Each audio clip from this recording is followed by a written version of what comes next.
Hello from the Dukascopy TV studio in Geneva. We are talking about corporate advisory and structuring with Fringhian. He is partner and co-head of corporate advisory and structuring of REYL. Welcome to the studio. Thank you very much. So, what are corporate advisory and structuring's core activities? Corporate advisory and structuring is about advising clients and executing transactions for them on various topics, such as capital markets, balance sheet restructuring, mergers and acquisition, and legal structuring. We're talking about advice that cross-border entrepreneurs are going to need for their own companies when they think about development, when they think about moving their companies to the next stage, and therefore complementing the effort of wealth management to those private individuals.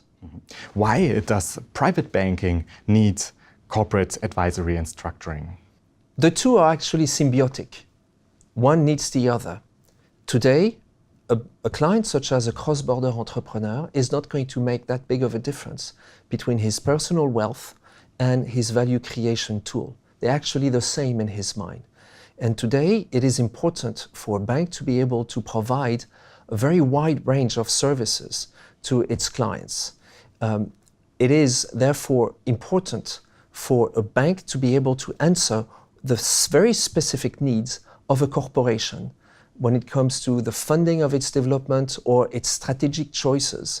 It is very essential for a bank to be able to provide those services, and those services, corporate advisory services, can also be provided in an environment of a wealth management, because the wealth management side is going to have very specific relationship with the cross-border entrepreneurs, at the individual level. It's an extension of what the type of services that a private bank is extending to its clients. So what questions, challenges from entrepreneurs does corporate advisory and structuring try to answer? As a cross-border entrepreneur, there are many questions that are being asked, such as, is this the right time to sell my company? Or is this the right time to buy a competitor?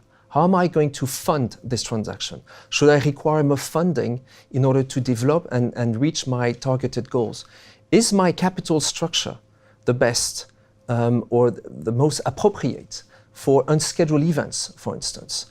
Is my succession structure well planified?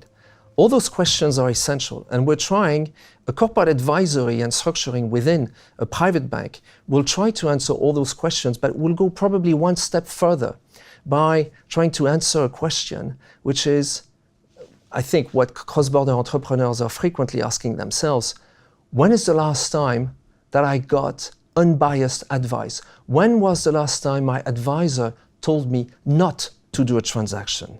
When was the last time a corporate advisor was not only interested in getting the next deal? And because we're looking, just as a wealth manager would be looking to do, we're looking to build a long-lasting partnership with our clients. It puts private banks in a very interesting spot to create this relationship of trust. Can you give us an example how a private bank can provide service and an added value to a cross-border entrepreneur? Today, a cross-border entrepreneur may find difficult the possibility to raise between $20 and $200 million, or euros, or Swiss francs. The reason for this is that commercial banks have, since 2008, in Europe essentially, been deleveraging, and therefore their appetite to lend directly to small businesses has diminished. At the same time, below 200 million of capital requirements, let's say, investment banks are going to consider you as being too small, and it's going to be difficult for investment bank to answer in a very efficient way the appetite, the request that is coming from a cross-border entrepreneur. So if we take the example of an entrepreneur who needs to raise, let's say, 50 million of debt, probably the biggest appetite there is right now for high-yield instruments is going to be with new non-bank lenders, such as private debt funds or hedge funds, who are actually interested into building a new relationship with those kind of issuers and looking for very specific type of assets. Now, a private bank, provided that it has corporate advisory and structuring, is able to take an entrepreneur all the way through this process in order to be able to meet the demand that is being expressed by those new entities, new lenders on the market. And therefore it would be very easy, not very easy, but it is among the challenges that we meet is bringing first-time issuers in front of institutional lenders who are interested into those type of assets. There has been already many occurrences of successful transactions in the past, and I believe that private banks in Switzerland have, given the fact that they have very strong relationship with their clients, they have an established track record of being highly technical.